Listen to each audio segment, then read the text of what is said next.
Hi there, and welcome to project number 2 for Gem 350. My name is Tyler Fricke, and for this project we will be doing a golf hole assessment on hole number 2 at Chippewa Valley Golf Club in Menominee, Wisconsin.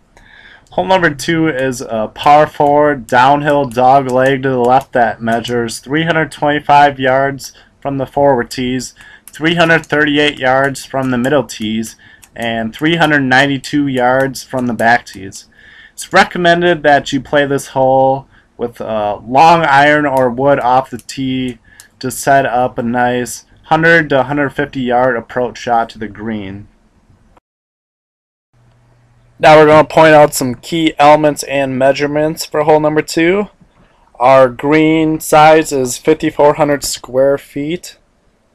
Our yellow line here indicates 100 yards out. Here's a picture taken from 100 yards out. Our red line indicates 150 yards out. Here again is another picture from 150 yards out. And our fairway is 113.75 yards long by 38.57 yards wide, as indicated by our green line. And now our measurements from tee box to fairway. Our back tee totals a total of 392 yards. And from the tee box to the fairway, as indicated by a red line, is 220 yards. From our middle tee box to fairway, indicated by our yellow line, is 180 yards. And from our front tee box to fairway, as indicated by our blue line, is 160 yards. Here's a view from the top of our cart path. The cart path starts at the back tees and works its way down the hill and cuts off at the beginning of the fairway. And lastly, here's a view from the top of our key trees here on number 2. When standing atop the tee boxes, we can see our trees here on the left and right side that might come to play, and also at the bottom of the hill on the left side of the fairway are key trees that might come into play if you miss the fairway.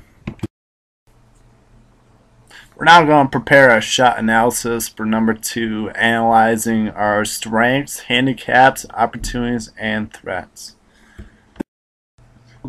Getting right into the first strength of hole number 2, the first thing that I notice is the very large tee boxes. The back tee boxes are 435 square feet. The middle tee boxes are the most square footage with 918 square feet, and our front tee boxes are 345 square feet. The next strength I noticed of this hole is the size of the putting green. Here's an overview of the number 2 putting green, and after analyzing its size, it's a fairly large putting green totaling 5,400 square feet. The advantage of having such a large putting green and the fact that the putting green is fairly flat and not a slope means that it allows for many pinhole location options throughout the week. So this is another advantage of this hole. Now that we discussed the strengths of this hole, we're going to get right into the handicaps of hole number 2. The first handicap that I noticed of hole number 2 is the placement of the green.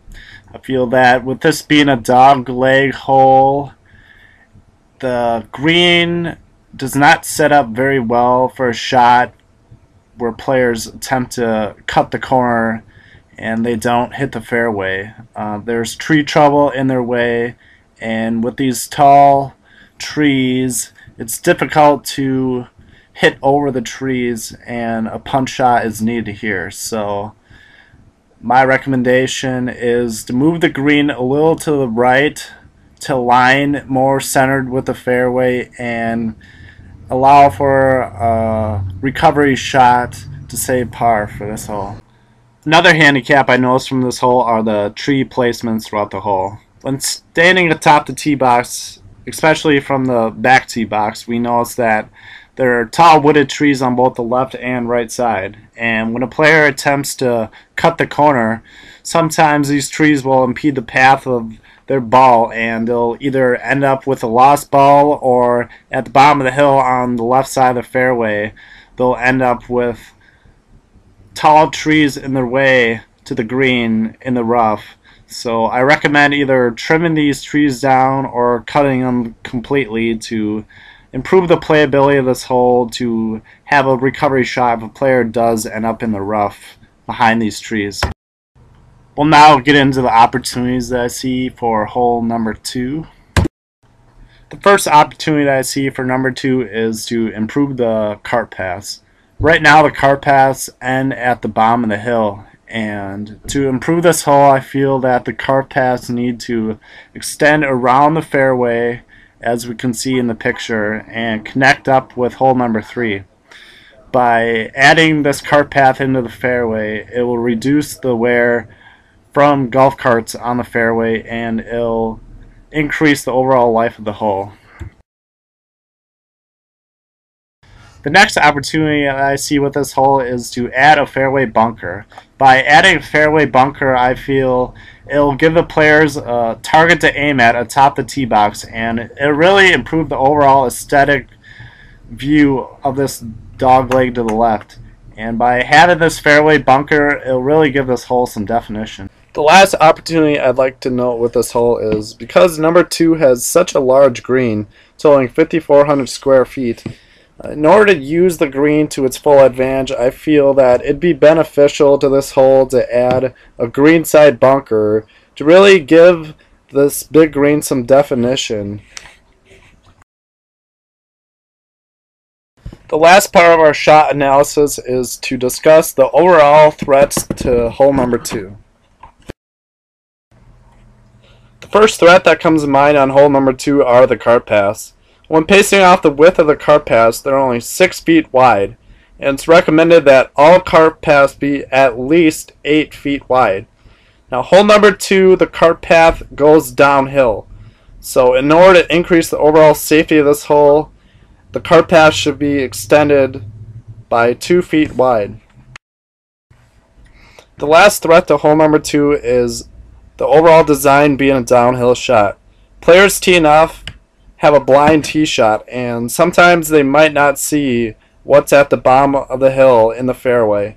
So in order to increase the overall safety to this hole, it's recommended that the course add a bell to let players teeing off know when the fairway is clear.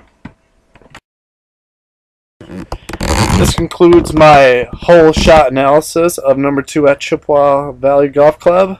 Hope you all enjoyed my video, and thanks for watching.